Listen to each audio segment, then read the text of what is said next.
welcome to the DR Sports Transfer Show, where we're going to be covering the latest news, rumours and everything else from the football world. Is your club going to get an Ornstein bomb? How many here we goes are we going to hear from Fabrizio Romano this January? Make sure to stay tuned every weekday for all the latest football news here on DR Sports.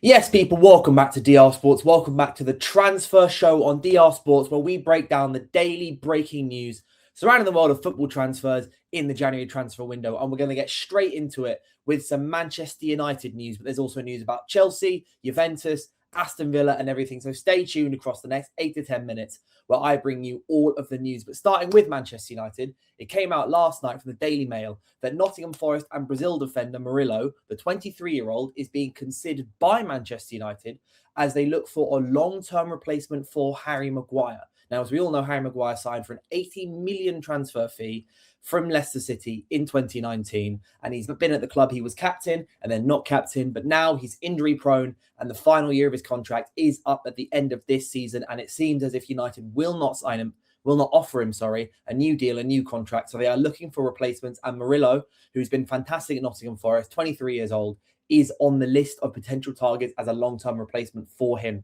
And speaking of Harry Maguire, he's getting interest from Italy. So according to Tutto Mercato, there are 3 Italian clubs who are looking at Harry Maguire as a free agent in the summer: in Inter Milan, Napoli, and Fiorentina. Now, Fiorentina are struggling big time. They're battling for relegation in Serie A, whereas Inter Milan and Napoli are both fighting for that league title. They're fighting for the Champions League places. So probably Maguire will be looking more towards those 3. But according to this report, Maguire is open to leaving both in the summer, once his contract expires, obviously, but then as well in January. He's having proposals already from the January market, So that may be one to keep an eye on. And United will have to react. They will have to probably sign a new centre-back, even though they're going from a back 3 to a back 2 in terms of centre-backs now under Michael Carrick for the rest of the season. But Harry Maguire's future could be one to look out for, because he's now the 4th, 5th, even 6th choice centre-back when he returns from injury because of Aiden Heaven, Lenny Yoro, Mateus de Ligt, Lisandro Martinez and others. But sticking with United,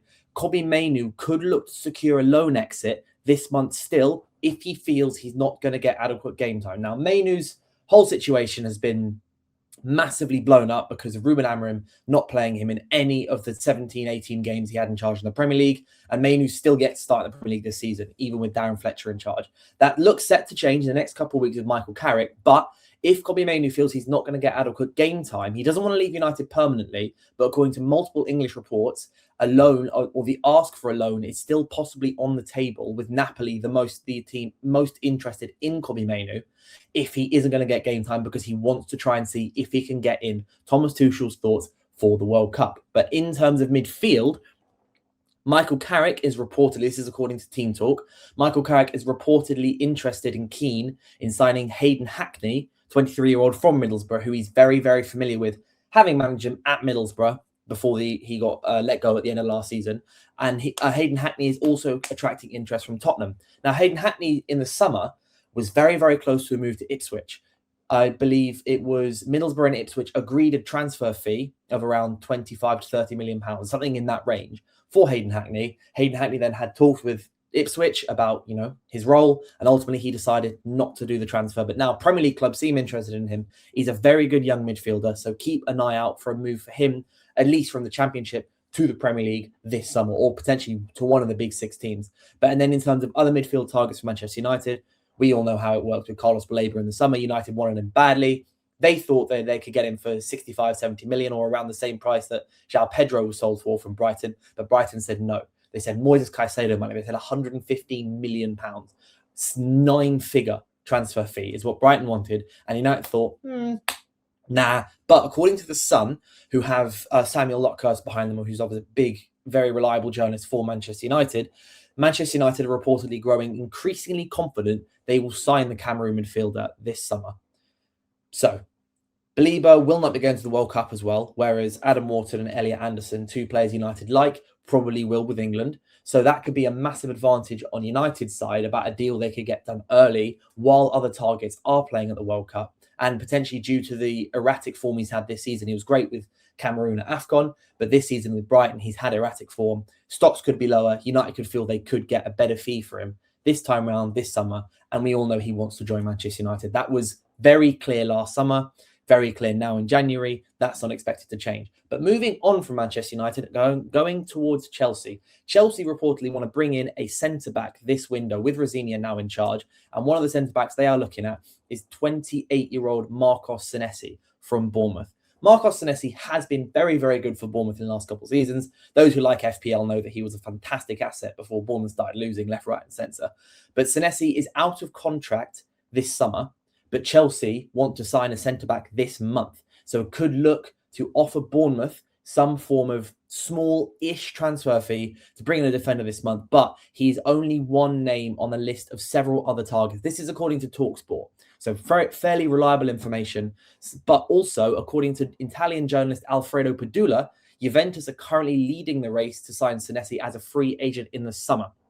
They're ahead of the likes of Barcelona and several Premier League sides who are interested in him. And they've already informed Bournemouth, reportedly, that they are in talks with the centre-back surrounding a pre-contract agreement. So Senesi obviously clearly open to leaving. He will clearly be a free agent in the summer, having not signed a new deal with Bournemouth. But Chelsea, if they want a centre-back and feel he's the guy, they've got to jump the gun a bit. They've got to try and go for him in January. But let me know, do you think Senesi's best destination is staying in the Premier League, going to Chelsea? Or because he would be one of their most senior players, obviously 28 years old. I believe Tosin, I think he's 28 years old as well, is Chelsea's most senior player, apart from obviously the likes of Raheem Sterling, who isn't included in the squad, who isn't part of the plans. So, or should he go abroad? Should he go to Barcelona or Juventus or some other? Because peak of his career, 28 years old, he'll want to be playing in Champions League week in, week out. And we don't know if Chelsea are getting Champions League this season. They're in the race, they're in the mix, but it's far from confirmed. And then sticking in the Premier League, sticking with Juventus, actually. Juventus have, according to Sky Sports, Juventus have made an inquiry about signing Jean-Philippe Mateta, 28-year-old, from Crystal Palace this month because they're seeking a long-term replacement for Serbian attacker Dusan Vlahovic, who's 25. So Dusan Vlahovic will be leaving Juventus this summer. He was meant to be leaving last summer. His agent was basically offering him out to all the big clubs, but his wages meant that deal didn't go through. But it does feel like it's an inevitable end for Vlahovic, who will be leaving Juventus at some point this year. And Jean-Philippe Mateta has had mixed form with Crystal Palace this season. Last season, he was fantastic. Ever since Oliver Glasner joined the club, Mateta's been one of the best strikers in the Premier League, got into the France squad. We'll be hoping to go to the World Cup with France this summer. But his form this season has been up and down. He's been scoring hat-tricks and missing hat-tricks. But so Jean-Philippe Mateta, at 28 years old, Crystal Palace, effectively, they've made the guy. They've built the guy from the ground up, having signed him a few seasons ago. But now he could be looking for his big club move. He could be looking to join one of the European elites or join players or teams that are trying to compete for Champions League titles because he's won the Carabao Cup. He's won the FA Cup. He's won the Community Shield with Crystal Palace. He's in the Conference League with Crystal Palace. But he may decide, right, I'm 28 years old, contract's coming towards an end, still not signed a new deal. I want to go a step further and play one of the big clubs. So do keep an eye on Jean-Philippe Mateta's future, both in January and if he doesn't move in January, definitely in the summer. But then in terms of strikers, according to the Times, very reliable, Aston Villa want to seal a permanent deal for Tammy Abraham to go back to the club. He's currently with Roma, but on loan at Besiktas. And as we all know, Aston Villa are letting Daniel Marlon leave to Roma themselves. Roma now have their new striker. But Aston Villa want firepower. They want players to come back, as we've covered recently in the last week or so on the DR Sports Transfer Show.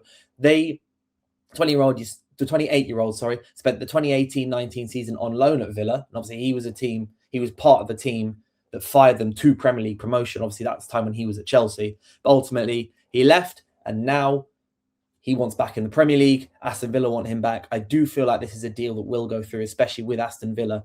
They need Premier League experience. They need goals. And Tammy Abraham could be that guy for them if he can find the form that he used to have at Chelsea towards the back end of the 2010s. But also Aston Villa could reportedly move for Real Madrid and Spain midfielder Dani Ceballos, 29-year-old, obviously ex-Arsenal as well. He was on loan at Arsenal for a while, but still at Real Madrid at the moment after missing out on signing Conor Gallagher. So Conor Gallagher has gone to Spurs.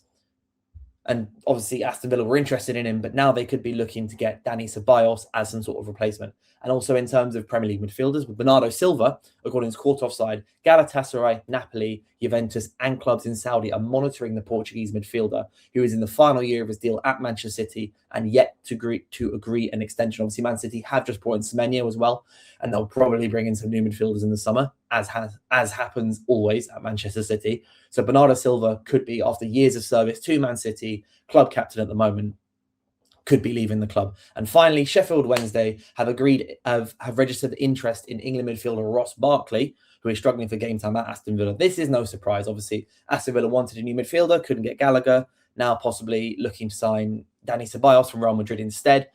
Ross Barkley's not getting game time. Maybe it may be better for him to go back to the Championship, get game time, and kind of get the latter end of his career back up and running. But apart from that, that is everything that's been going on in the last 24 hours in the transfer window. Let me know, what do you think of this news? Who do you want your clubs to sign in the summer? Let me know in the comments, and I will see you soon.